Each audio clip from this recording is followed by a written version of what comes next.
This is AFTV VIP, the official web app with members-only content, has no ads and a live in-game match centre. The bias predictor, it has daily polls and the AFTV 11 selector.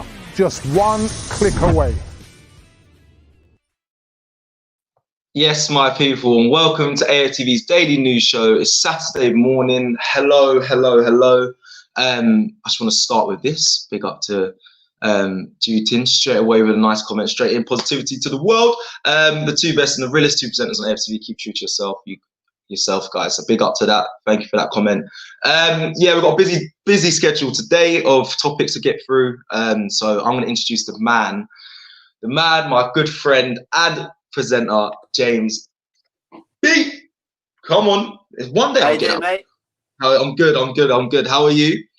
Yeah, good. Saturday morning, international week. Like it all just feels like one. Do you know what I mean? Yeah. It'll be Tuesday. But it's good. I'm good. How are you? I'm good, bro. I just, like you said, like international. It's killing me a little bit now. Like bring back Arsenal. I'm just intrigued to see what Arteta's going to do when we get back. So yeah, man. But yeah, just waiting for this. Go on. Yeah, I was gonna say I don't know about you, but like I've got over the Villa result now. I've managed to just talk myself into it's a process. There's gonna be bad results. This is a weird season. Maybe you need this kind of result to like spark change in the manager, and maybe long term will benefit from it. So I'm trying to see all these things, and if we can beat Leeds, Wolves, and Spurs in these first three games, which by the way we're capable of, I think we are capable of beating all three, then it puts us in a good position and we can start feeling positive again. So I know I'm getting ahead of myself now. I know I've just gone from 0 to 100, but we got to be, what's the point of being fans if we're just going to be miserable all the time? So got to be positive about what we can do. Yeah, fingers crossed. Agreed. People in the comments, listen, I need you just get in your, who would you want in January transfer window? Give me your suggestions, put them in the comments. We'll ping them up throughout the show. We've got a lot to talk about today, but that is the one that I'm going to be popping up. I'm popping up throughout the show. So yeah, we've got some nice ones. We've got some this, obviously afternoon. It's the morning still. It's the morning still. Well, around the world, there might not be, to be fair. Wagwan peeps. Yes, people. Wagwan. Good morning. Yeah, let's get into this. All right, cool. So first topic. Now the thing is, yeah, we're going to talk about obviously I can't say his name. Sounds like something my girlfriend gives me, so I don't know how to say it.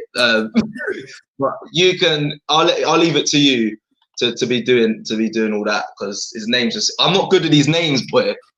Go on. So let's get Dominik Szoboszlai or Szoboszlai. I mean, yeah, we'll get used to it, I'm sure. Yeah, man, this is a serious talent we're being linked with. I don't know how much you've seen him, and I've admittedly not, in terms of 90 minutes of football, not watched too much of him, but the bits I have seen, and you know, the old YouTube comps and all that, you know, it does look like we're talking about exactly the profile of player we need at this club right now. For anyone who wants to know a little bit about him, we're not really talking about your traditional number 10. We're talking about someone who, and I'm not comparing the two players. I'm talking playing style here. He's very comparable maybe to a Kevin De Bruyne in that, yes, he's got the flair, he's got the ability on the ball, but he's also got a bit of drive about him. He can also play in a midfield 2 or a midfield 3, and he's that creative outlet, but he's got an engine as well. He's dynamic. He's got like physical attributes as well as his sort of talent and his quality on the ball. He's very young. I believe he's 19, maybe 20 years old. Obviously plays for RB Salzburg at the moment, who seem to be producing some of the best talent around. I mean, Minamino went to Liverpool. The big one's Erling Haaland as well. A few other really good players in their team. And it was, I believe, and you know, forgive me, everyone out there if I got this wrong, I believe it was Football London who have been kind of at the front of this news that we wanted Szoboszlai. They spoke about it back in the summer of 2019, and the rumours are still out there. And you know, the way he's impressing at the moment for Hungary and for Salzburg as well in the Champions League. His solo goal for Hungary was I'll give it to him. I watched that back and I was like, okay, fair. That's for a 20-year-old boy. I know that's an isolated moment, but do we have a player in the team who we honestly feel is capable of doing that, like getting the ball and making something happen? I'd argue since Alexis Sanchez, we haven't. Like Aubameyang is world class, but he's not that type of player. Lacazette on his day can be brilliant, but he's not that type of player. I'm talking someone who, you know what, the game's, it's tight, it's sort of neck and neck, it's a bit rough, it's not really falling either way, and one player just goes, I'm going to make something happen here. And he's that kind of player who can do that. And it's exactly what we need in our midfield in terms of dynamism, but also creativity. We wouldn't have to compromise too much on that rigidity that Arteta likes in his team as well. So, I mean, what's your sort of early thoughts on this link? Yeah, I'm going to bring up this comment. Obviously, Party of PM says, yo, Madrid are interested in Dominik. So where does that leave us? So I feel like it always happens in the transfer, you know, the build-up, other teams get involved. But if I've watched, like, same with you, I've watched a few of his clips, and you can't get gassed from clips. You've got, because it's the best bits, the highlights. But he does look like a very good young talent. I just don't know if the board, I don't know how much it's going to be worth. I don't know what the target price is. I don't know what's even being discussed at the moment. I don't know if you know, but will the board release more funds? Obviously, we spent quite a lot in our last window. I hope they do bring him in. I don't think, like I've said this many a times, it's not going to fix all our problems at Arsenal. Just being a creative midfielder. But I want to know, does the board, comments as well, do you think they're even going to find the money for Szoboszlai? Or was that how you say it? Oh no, the Mr. Special. Yeah, I think so. That. Well, he's worth 25 mil. We got here. Oh, 22. Do you know what? Do you know what? Anything below? Do you know what? Anything that's fair. I think that's fair because I think that's a fair price to give him, because I don't know. I don't want to be the players I want Arsenal to bring in are definitely not at that price figure. So that's that for you. So the rumours say that there's a £25 million release clause. That's the talk of the town, basically, that for 25 million he's yours. Add to that, supposedly, I don't know if this is due to the pandemic. I don't know if this is, I don't know for what reason this might be, but further rumours say that Salzburg would accept 3 installments for the player. So what we're talking, like, you know, 8-9 million. My maths is terrible, but you know, something of that ilk. Basically they would take it in bit part payments, which suits Arsenal massively. We know that's something they a little PayPal credit check. A little but we can finance it. Finance 0% APR. Yeah, the bank will cover. Yeah. So that obviously suits the club massively. Obviously, go on. Well, no, I was just going to say that doesn't mean the clubs just have £8 million to pluck out of nowhere. Do you know what I mean? Like the funds still need to be. I know that doesn't sound like a lot, but you got to think, why didn't we do this in the summer then? If it is that accessible, if he is that, I mean, unless the club don't want him, but all the reports are pretty confident that Arsenal are seriously looking at Szoboszlai. Hussein Aouar as well. We'll chat about him in a bit. Yeah. But I just wonder, like, if we really wanted him, we could afford him. Why didn't we do this in the summer? Like, I don't think Arteta's one for wasting time. No. Was he a target in the summer though, James? Do we know? Well, I think he was on the back burner. I think Hussein Aouar, we know how close we got to that deal. I mean, I'm actually one of those who believes we would have got Aouar and Partey. I actually think we would have done both, but the Aouar deal fell through. Leon won't budge on 55 mil. That's probably true.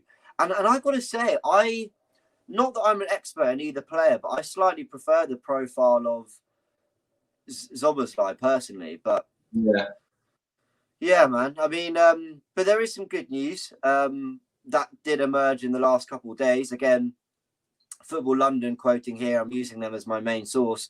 They quoted his agent. Now, forgive me, I've just got to find it because typical me, I managed to lose it. Right, so his agent, Matthias Esterhaz, told Hungarian outlet Index Dominik Szoboszlai has no agreement with Leipzig or any other club, except, of course, his current club, Red Bull Salzburg. Yeah. Reports have emerged that Real Madrid are also keeping tabs on the £17 million rated 20-year-old. Now, this is very interesting because obviously Red Bull owning both Salzburg and Leipzig, a bit of a sister club there. But that doesn't mean that, you know, the business is locked in. Erling Haaland went to Dortmund rather than Leipzig. So, you know, there's potential for us to do business there. I think there was just a lot of fear that maybe that deal was tied in with Leipzig. Doesn't look like it is.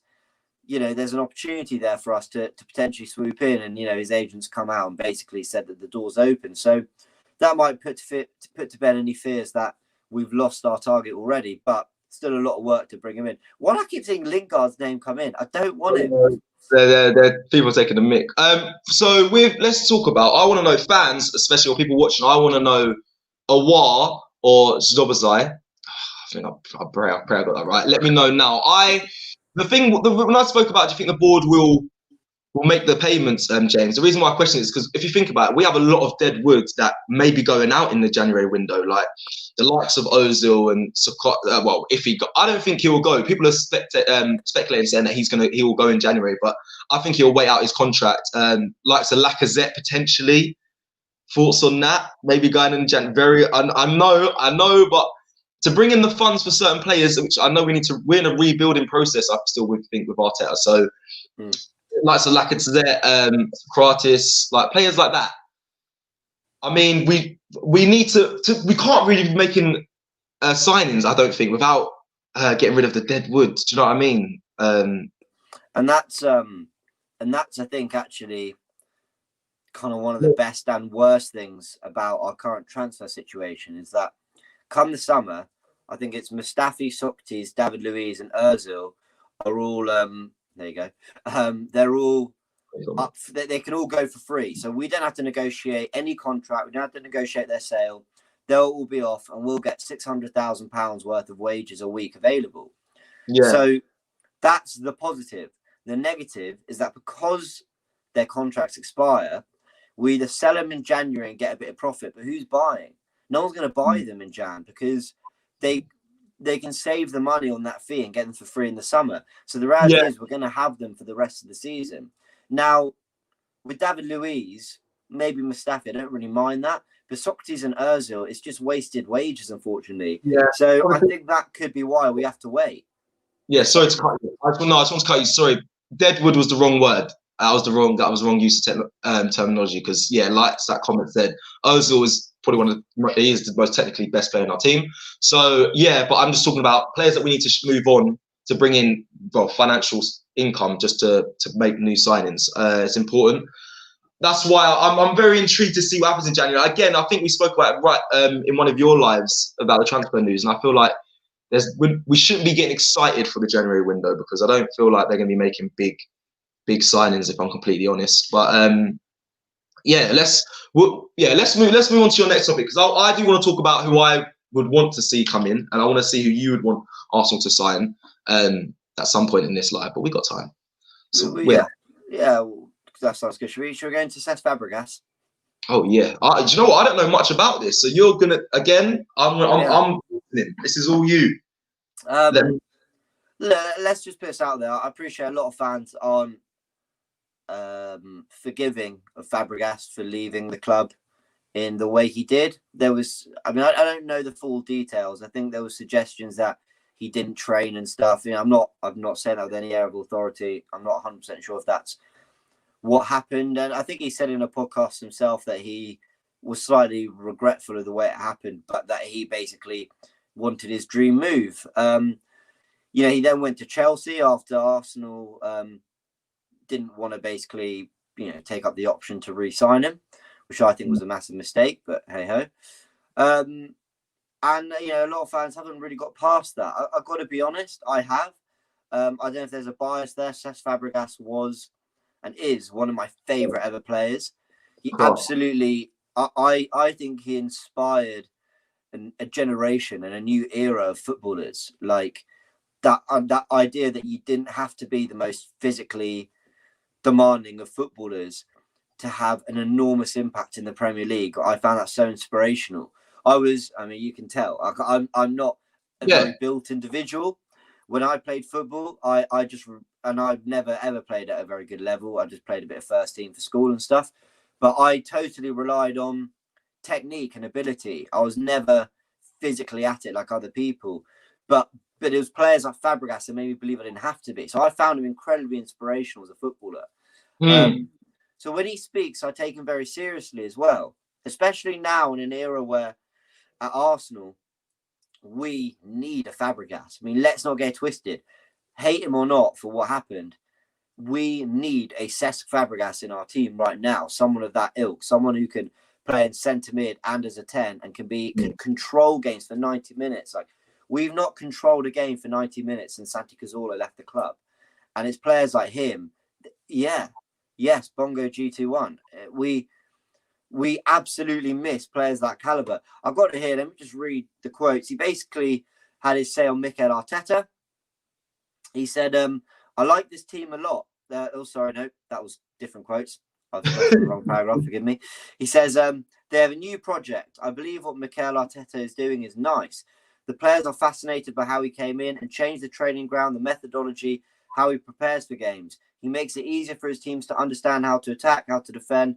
I like his ideas. All I'm hearing is positive. Now, I should credit this article. This is an exclusive by Kieran Jackson for the Mail Online. Go check it out. He is is actually really interesting. He also chats about Jack Wilshere and Aaron Ramsey, also players that we can need in this squad. Talks about how Jack Wilshere at his best would have made any top European club, and I agree with him on that. But yeah, I just want to get your thoughts on that, because it is interesting that a player of that quality who we need badly in our team right now. I'm not talking about the Cesc Fabregas of now, but the Cesc, what he was, coming out and saying those things. It's nice to hear ex-players endorsing Mikel Arteta, and Tony Adams did it recently, and it puts any slight maybe doubts or wavering thoughts I'm having. It puts them to bed, when I'm hearing ex-pros talk so positively about him. Yeah, I just want to get some comments and questions. So basically, Szoboszlai is 20 years old. Just going to get that through, because I think people keep asking how and stuff. And 25 million is his release clause. My thoughts on Fabregas now. What he said is great. I'm definitely. I don't disagree. I'm quite surprised, actually, if I'm honest. His speak about Arteta, obviously he said about he's coaching about how to move the ball fast at defense and attack, and I'm like, defense, I see it. Attack, we're still waiting, but it's good to hear that Fabregas backs him. I'd also like to hear I might have to look at that article, because I want to hear about the Wilshere and the Ramseys, because Wilshere again was a favorite player of mine. He had a hard time. He's had a hard career. I think I've said this previously. He's had a tough journey, and I think it's down to politics within football, not even down to the footballing ability and his injuries. But that's fair play to Fabregas. I'm glad he's back in Arteta. I just hope the fans and the players are behind him still. I know. Listen, we got to remember it's early doors. When we talk about who I want Arsenal to bring in, I don't know who I want Arsenal to bring in up front, because I don't know yet what Arteta's style of play is going forward. So I haven't really got an answer for that. So I still think he needs time. And yeah, that's kind of it. Oh, we've got some. Yeah. I hear what you're saying. Should we do some super chats? Yeah. Some chat here. Master in the Arts. I don't care who plays for Arsenal and what business Arsenal does. I just want Martinelli to play all games. My man, Martinelli. Fair. That Martinelli, putting Martinelli behind the computer there. Imagine. I do think Martinelli is. This is a bold statement. Yeah, I feel like he's got a lot of pressure. He's got a lot of pressure when he comes back. I feel like us as fans, we're building a pressure cooker for him. I don't know. I may be wrong, but I've seen a lot of Martinelli comments since we've been speaking. I'm gonna add to that pressure cooker you mentioned. I think he's the most talented youngster at the club. I mean, big up Bukayo Saka, who's quality. I think Martinelli's just a smidge ahead, personally. Yeah, that's a huge statement, boy. I do. I really do. I think he is quality. I really do. Yeah. Okay. No. I listen. He bridges the gap between defense and attack, and he is class. I'm just I'm just Team Saka at the moment. But that's only because I guess I'm just living in the moment. I'm being stuck in the moment of what I'm seeing, I suppose. I know how class But smart. how lucky are we? How lucky are we that Martinelli, Saka, Joe Willock, Reece Nelson, William Saliba, they're all at our club. Yeah, there's loads of other young talent as well. There's other young others. recently Smith signed. Rowe, Miguel Aziz, loads of them. You know, we're very lucky. And if we nurture these players right, we could be looking at a really good team in the next couple of years. But this is where Mikel Arteta needs to start trusting his players more. And trusting his players, trusting his youngsters maybe a little bit more. And when you know that live you did the other day, and I got cut off because of the bloody Wi-Fi. I was going to make a point that Frank Lampard in his first season, he played. Oh, thank you. Frank Lampard came in to Chelsea, and obviously with the transfer ban, he was kind of forced to play a lot of youngsters, and they developed and they got them to top four. He trusted them, and they got into the Champions League. Now, Mikel Arteta, with his hands tied behind his back in terms of what he can realistically do in the transfer window, brought in a couple of players, yes, but there's actually not so much he can really do.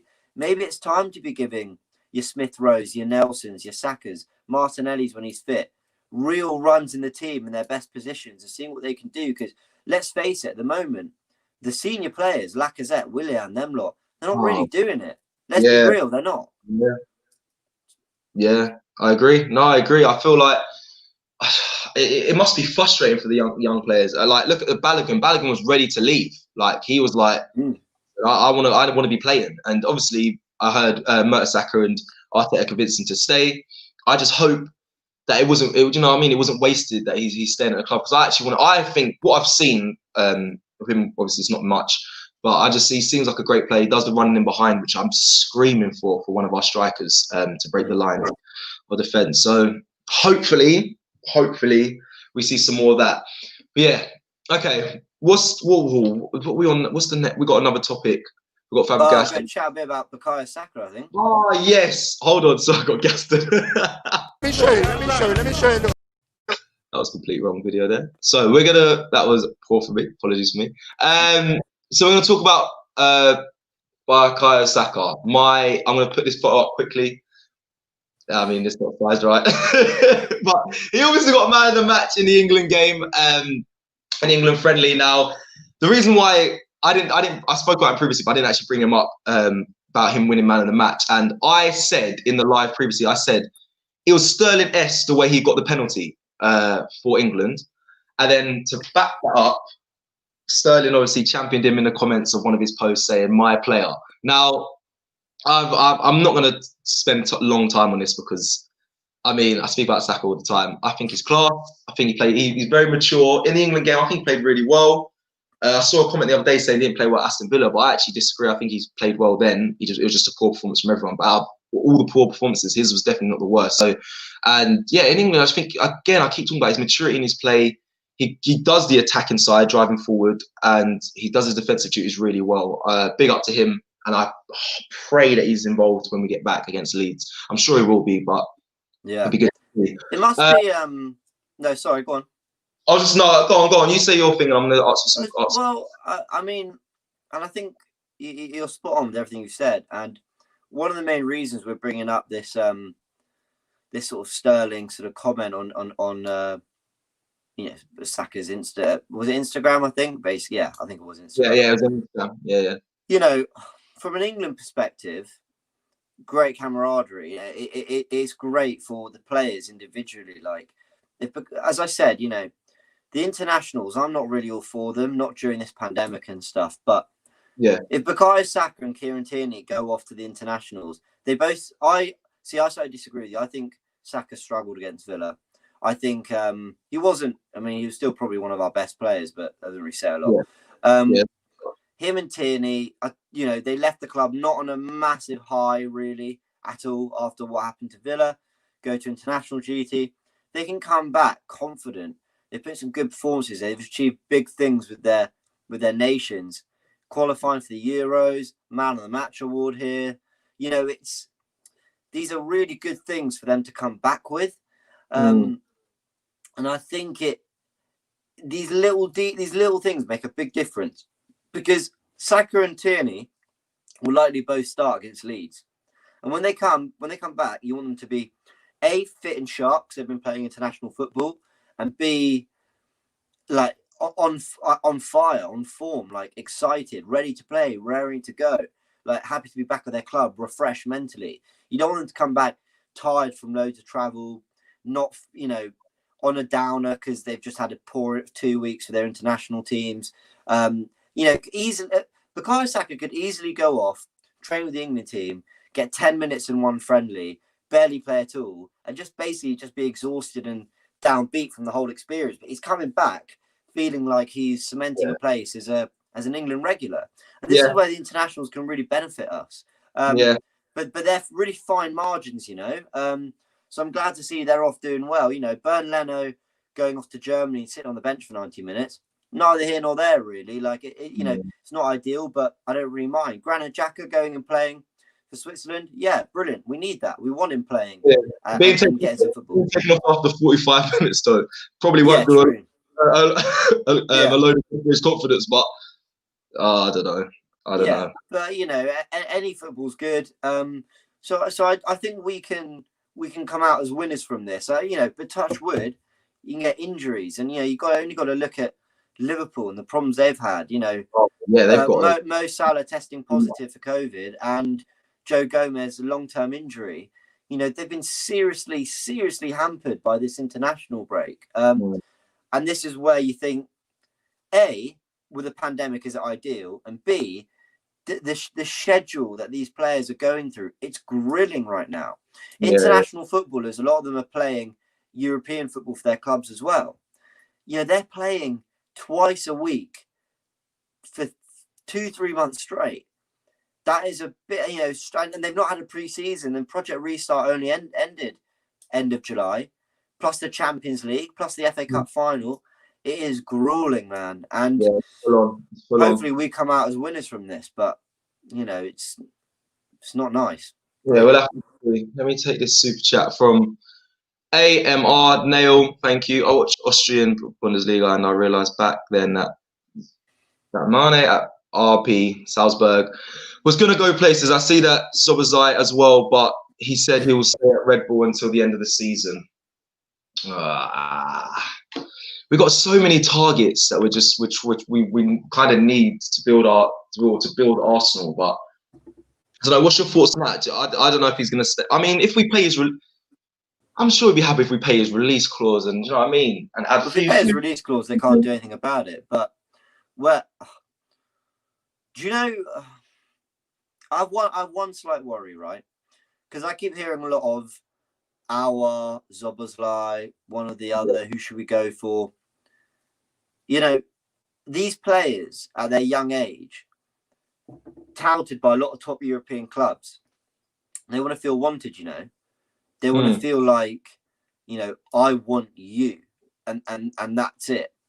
And Gabriel, when he arrived, I think felt like that. You know, he said, you know, Arteta spoke to me, I felt really wanted. I was convinced by the project. I felt convinced that it was the right move for me. Fans were messaging me on Instagram because they really wanted me. Bring him in, and Partey as well. That's a big part of it. Thomas Partey saying similar things, you know, and you saw when you watched the videos of Arsenal fans celebrating that he'd arrived. You know, these are big things for players. People don't really realise that this is just about the money and the club. It's not. They want to feel wanted. They want to feel part of a project. They want to feel secure and looked after, and that, you know, where they're signing to, they're going to feel loved and looked after essentially. And you know, I don't know if a very public toing and throwing between Aouar and Szoboszlai is really going to do us any favors in our bid to get either one. So I think the club needs to make a decision. Who's our number one? I think it's Aouar, if I'm honest. I think Arteta prefers Aouar. Who's your number one? And go get him. Yeah. If he's your number one, you better know you can afford him. So go make it happen. If not, you know Szoboszlai is available for basically half the price of Aouar is. And is he half the player? No, he's not. He's not half the player. In fact, he's got the potential to be even better. So the club just needs to be smart. And if you can't do it in January, fine, but make sure you're playing your chips right and make sure you're, you know, it was David Ornstein, we talked about it on our other live show, said that plans are well underway for summer 2021. That's great to hear. That's very encouraging. But, you know, then that should mean that Szoboszlai is being told right now, listen, finish your season, we'll come get you. So I just hope these things are happening, man. Is there any wild cards that you would want to sign for Arsenal that obviously that are realistic? Give me. I'll give you some of mine after. I've spoken about some in the past, but I'll give you some of mine. But you go. Who would you think would benefit? I'm going to sound like a broken record here. I really want Emi Buendia from Norwich. I think, what would you get him for? 20 million maybe? Yeah. You know, especially if Norwich don't look like they're coming up, and I'm not sure what they're doing in the Championship. Well, I'll check in a sec. But you know, he proved he could create chances at the highest level last season. In a team that was struggling, he was still able to make things happen. Now, we're definitely a team that's struggling right now to win games and dominate. Well, not like Norwich were, but we could use someone who's got a proven ability. And people say 1 year, is that really proven? I'd say it is. I think over a season to do that for Norwich, with all due respect, it is impressive. They played some good football, but alongside that as well could benefit Arsenal as well. I feel like, I know it's again a wild card, but I think he's got talent. Obviously, I think so. Yeah, I think it'll be good. He reminds me of Santi Cazorla as well. The way he kind of moves with the ball, he kind of glides with it. Like, who are you talking about here? Oh, I'm talking about Buendia. Oh yeah. Okay. Yeah, who are you talking about? I thought you were going to say Cantwell much as Cazorla. I was like, boy, right. You know about that one? No, but you're right about Cantwell. Sorry, I must have not heard you say him. Yeah, Cantwell, another good option. Like, you know, I think it's a bigger crime not to address this position with players who have proven they can do it in the Premier League than it is to not sign anyone. And some people say, oh, but we should wait a year for Aouar. That's fine. That's another year of not creating enough chances, not dominating games like we should, potentially missing out on the Champions League. So yeah, if Aouar and Szoboszlai are not available, go get Buendia. I promise he'll end up at a good club and we'll regret it. Yeah. And then on that note, when I was speaking about Renato Sanchez, and I said it's a wild card, but if I'm honest, Wolves are looking at him and they're looking to get him. So I was just like, boy, I think he would fit in perfectly with Arsenal. So Renato Sanchez, even Adama Traore. Now, I know people are like, but if you think about it, if we put Aubameyang down the middle, we'll fill in the left spot. It could be Saka, it could be Willian, it could be Pepe. I don't know, Traore, someone also I'd like. Obviously, obvious ones would love to have Grealish, but it's unlikely in that midfield. But yeah. I mean, he's great. Yeah, I think he's great. Just not. I'm not sure we need to address that position just yet. But also, he's the sort of player that if we could get him, I would. You know. Yeah. Okay. Well, listen, we've gone gone a lot over time, but it's fine. It's fine. Anything else for the people watching, James? Or I think this is. Are we going to pretty much it, guys? Go check out that interview. Let me just credit it one more time because it was a good interview. Yeah, Kieran Jackson, the Mail Online. Do check out what Fabregas had to say about Wilshere. There is some Chelsea stuff in there. Bear with it, but a lot of good stuff on Jack Wilshere. I thought was really interesting. Talks about Arteta. Chris isn't convinced about Traore. This one made me laugh. Sorry, before we get juiced up. Oh, that's nice. The comments of class. Carry on. Yeah, the article. And and you know, hopefully we address some things in January. But like, I'd be just as happy to see us giving Smith Rowe and Willock some proper minutes as I would be if we signed a player, because they're Hale End boys, real talent. So let's see. But you know, what are we? We're a week away from the Premier League coming back. So let's just get through this next week. Yeah, and we'll be good. That's it. Just before we go, last comment. Roberto Nice says, "Hey James, that's the new AFTV heroes. I don't want to get the branched or branded with the heroes thing because obviously Tony Cruz might come at me for doing some crazy celebration tomorrow morning. So thank you, appreciate the comment. Listen, everyone, thank you for watching this morning's show of AFTV News Daily. It's been myself, Cecil G, and James B. We'll be back again tomorrow morning, same time, every day. Thank you for watching. Have a great weekend. And I'll leave on the AFTV app. Make sure you go download it. Plenty exclusive content, and you get the YouTube video first. We out. This is AFTV VIP, the official web app with members-only content, has no ads and a live in-game match center. The bias predictor, it has daily polls, and the AFTV 11 selector. Just one click